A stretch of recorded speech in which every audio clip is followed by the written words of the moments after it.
first fantastic guest. She's been a guest after Two Balls at Mike and San Diego Punto Football for years. One of the privileges of this project is to get to know her and meet her and go through this adventure and just see the impact that she has locally. But on the grander scale, like Baton, again, World Cup winner. Yeah. But most importantly, in this season, in this time, Olympic gold medalist. We're going to go ahead and welcome on friend of the program, the great and powerful Shannon MacMillan.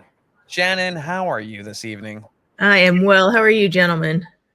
We're Fantastic. doing good. We're doing good. I mean, it's always a privilege. Like I get giddy when we talk because again, like in resume speaking, like your word kind of trumps everybody else's in San Diego. Who's gonna talk against what Shannon has to say? And if they pressure, but you always rise up to the occasion, and that's that's been kind of the story of Shannon Mac on a lot of instances on the pitch, and we'll get to that. But I just want to kind of get your take on going back to Torero, right? This second act in the soccer life of Shannon MacMillan, and Torero had a lot to do with it. How did you live that experience this past weekend? Yeah, I got to be honest. I had to take a minute there and have a moment just to appreciate being back there. I played there back in the WSA days.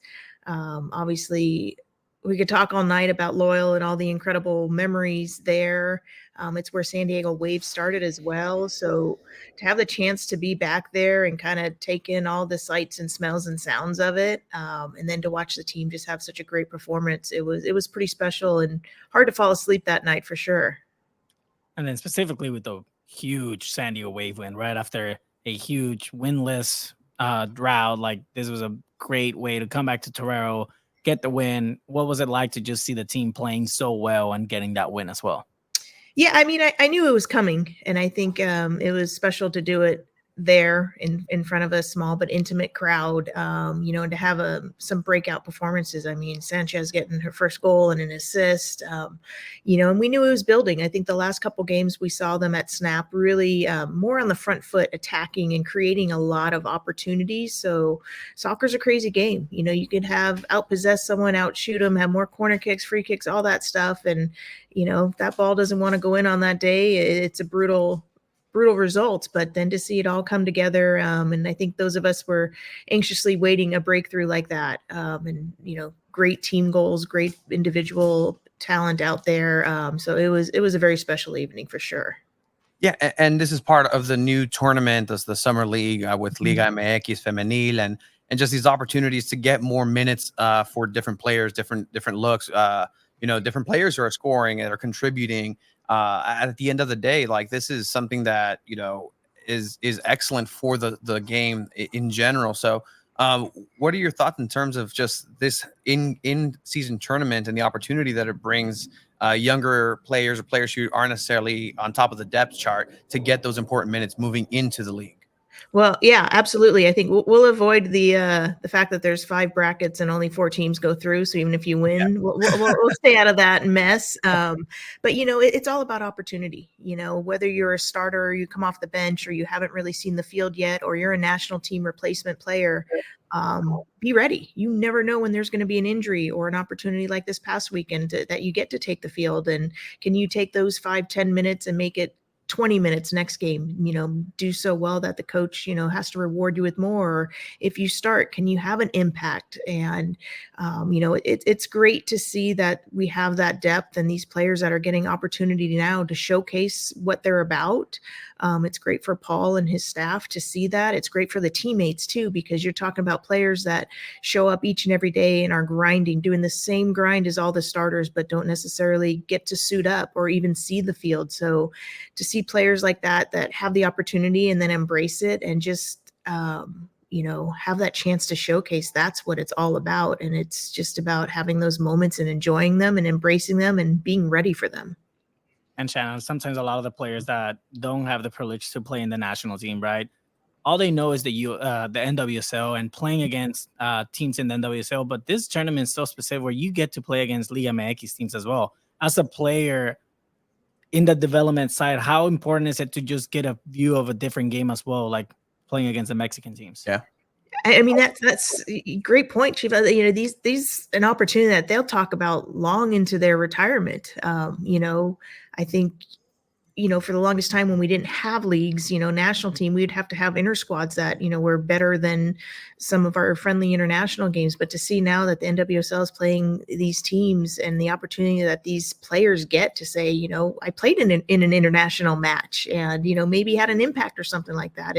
It's great experience. It's also an opportunity for them to showcase themselves because you never know what doors will open. And if it's not the coach for the current team, you know, you might have left a mark on a coach for one of the teams down there that, you know, picks up the phone. So again, it's a great opportunity, and it's a great way to keep those that aren't on national team duty in match shape, and having the experience of you know, walking out and hearing the anthem and playing on that stage is pretty special.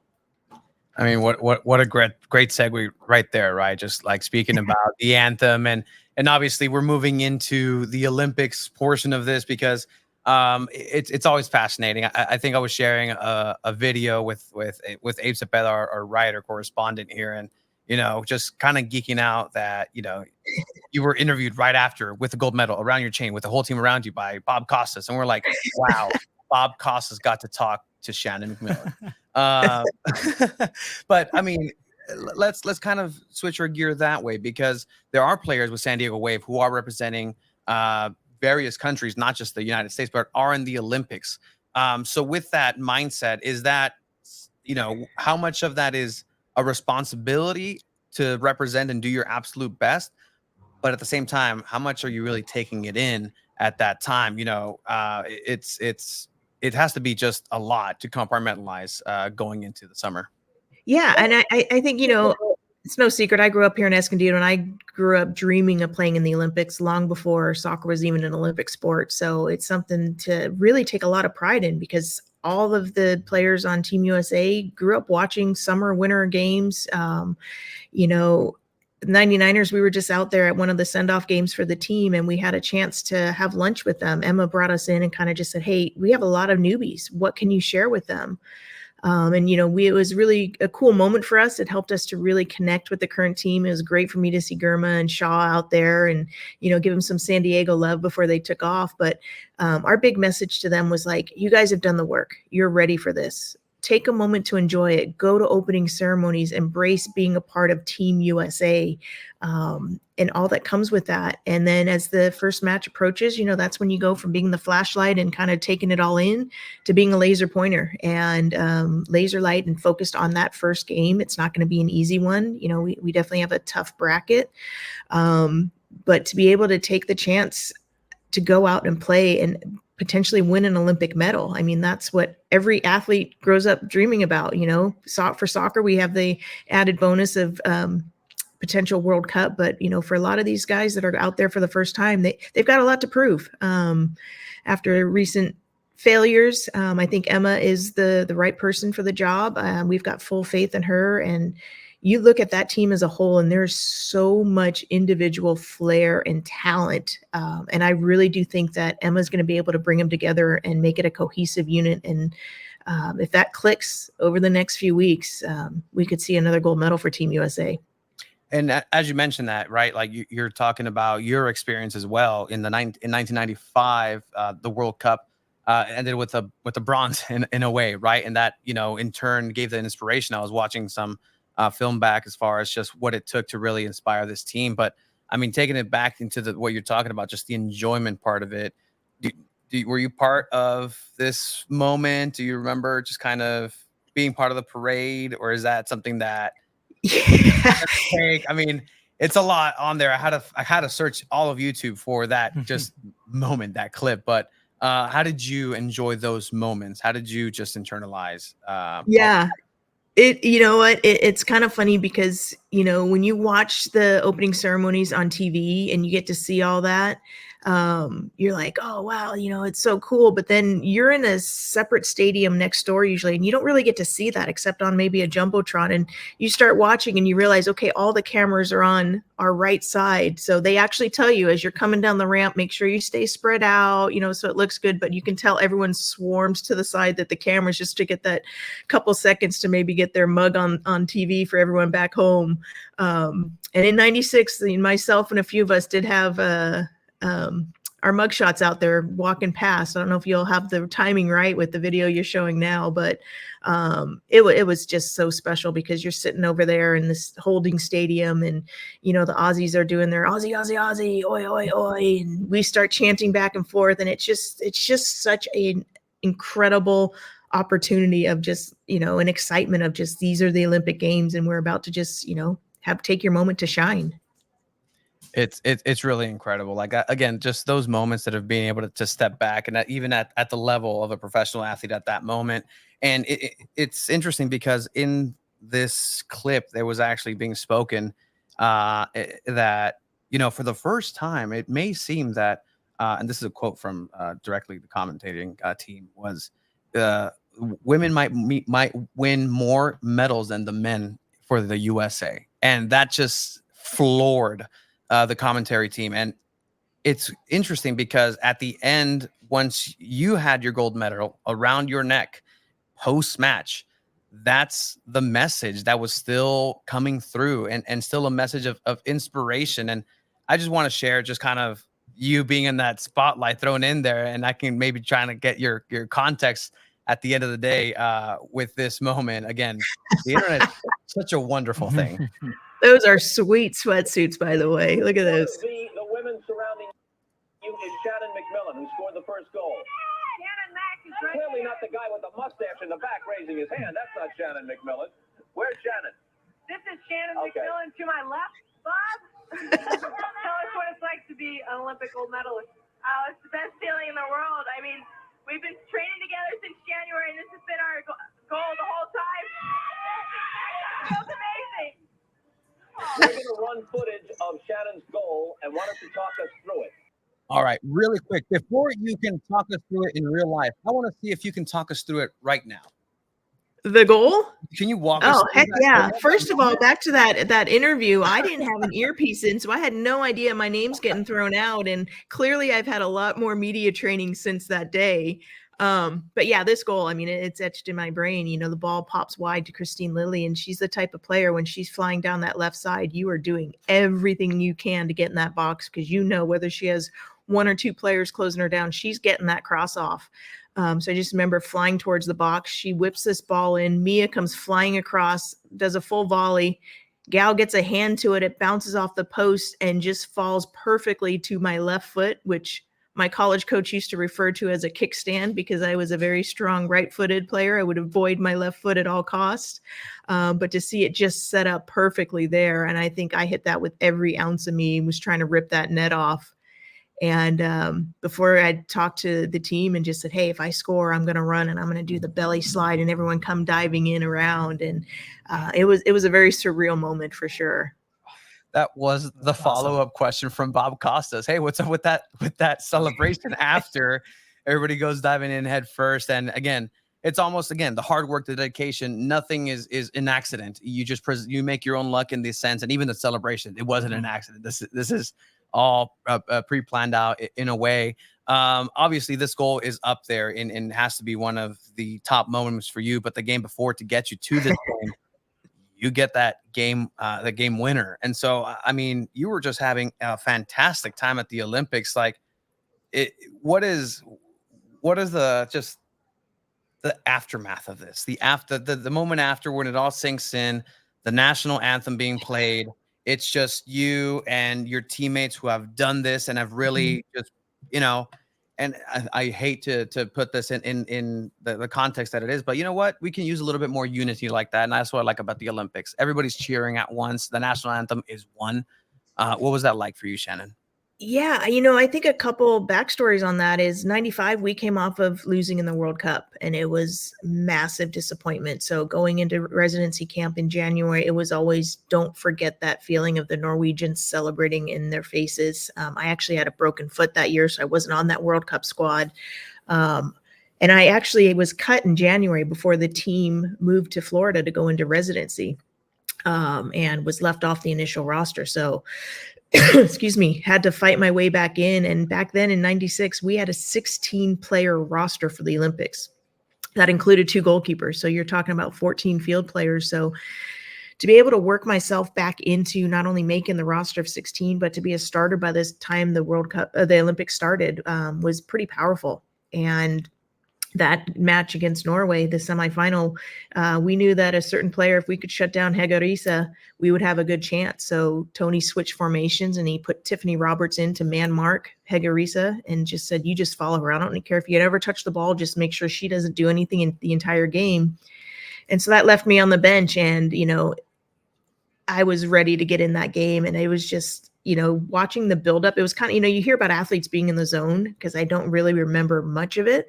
To watch it back on tape and see that the goal actually started off of, goalkeeper play for us. And I just remember Foudy driving into their Norway's attacking half and knowing, it's in overtime. It's golden goal. Score, game's over type. This is back in the good old days of golden goal still. And I knew Foudy. Yeah, I know Foudy had, she'd played a full game to that point. I didn't think she was going to have the legs to really drive it all the way in. So I just took off on a sprint, and she played the most beautiful, perfect pass right here between 2 defenders, perfectly weighted. And I just took a peek. I saw the goalkeeper coming, and I just first touch right past her. So I give Foudy all the credit, because it was the perfect setup. I barely had to do anything, but it was a really cool moment to know that now put us into the first ever gold medal match for women's soccer. And, when we stepped on the podium after winning the gold, I know that anthem and that medal meant a lot to all my teammates. I think in some ways it felt a little bit more to me, just because my path was so hard to get there. But it was a very surreal moment. And, being able to come back to Escondido, I got the key to the city of Escondido, and celebrate that. It's just stuff. One of these days, my son will think it's pretty cool. Right now, it's just like, okay, whatever, mom. But I think what's exciting is, we just watched the women's team struggle through a World Cup, and I think they're going to have the rebound similar to what we did in 95 and 96, and they're going to look to make a statement as we did. And I do want to ask, obviously, this is a very young U.S. women's national team for the Olympics, and it's kind of setting up the team for the next World Cup. Do you feel like these players are ready to get the gold for the U.S.? Yeah, I do. I think there's a lot of talent, and I think they really have someone at the helm who's experienced, knows how to get the most out of players individually, as well as having a collective goal. And when you've got those young players that are hungry, little chip on their shoulder, I think Emma's going to keep it, so it doesn't become something that takes away from the game, but helps them channel into being the best, improving it. So I'm really excited to watch that opening match on Thursday, and we'll be tuning in for everyone. And I do believe they have what it takes. Again, I think every time Shannon graces us with her time, it's the best interview that we produce, because such a wealth of the coolest things and aspects of the game. And you embody it so well, Shannon. And not to say that your best soccer contributions are past you, because they're not. You're still contributing to the community here in San Diego. Mm-hmm. I know Wave is on the community. They came down to San Isidro, and I'll let Wave kind of have that video package and announcement of what that is, and just the continuation of all this. I think is something to strive for, and I really think that your son will think that you know what, mom is pretty darn cool. Do you just, one of these days, you just put on the gold medal sometimes? He does. Yeah, he does. They're downstairs. He has them. They're all his now. But yeah, I think, I'm just truly fortunate. Soccer blessed me with so many opportunities. Paid for my college education, played 12 years for the women's team, traveled the world playing this crazy game. And now to be back in my hometown and a part of the Wave, I'm thankful to Jill for opening the door to say, hey, come do what you want in this community. Tell me what you envision. You know this community, and to be able to go out and do the work that we do in the community and give back is just, it's the coolest thing. It's right up there with all the other stuff I did as a player. So I'm very thankful for that. I love that. And again, it's part of the fabric of San Diego. And this is what San Diego soccer is all about. People ask, what's San Diego soccer? What is San Diego all about? This right here. Go talk to Shannon MacMillan. They're all about it. Shannon, again, thank you for your time, being so gracious. And we'll definitely reach out because a wealth of knowledge. I mean, if you want to hop on mid-Olympics too and just give us a check-in to see how they're doing, your thoughts, I think that'd be wonderful if you're down for that. I'm more than happy to. I love that. Yeah. More than happy to. Did I beat my guy Vasiliadis? I want to hear this announcement that's coming. See, this is how privy we are to information. Shannon is waiting anxiously for Andy over there. I didn't say I didn't know. I just said I want to hear it. Oh, I like that. What a preview. I love that. On soon. You'll be hopping on 8:45. But again, 8:45. That's past my bedtime, guys. It's all good. It's all good. We'll have it pre-recorded. Subscribe to the YouTube channel if you haven't, because that's on there. So you can have every single one of our 234 episodes every single Monday that we've done. No skipping. That's our Olympics. 4 years in a row of seeing U.S. face.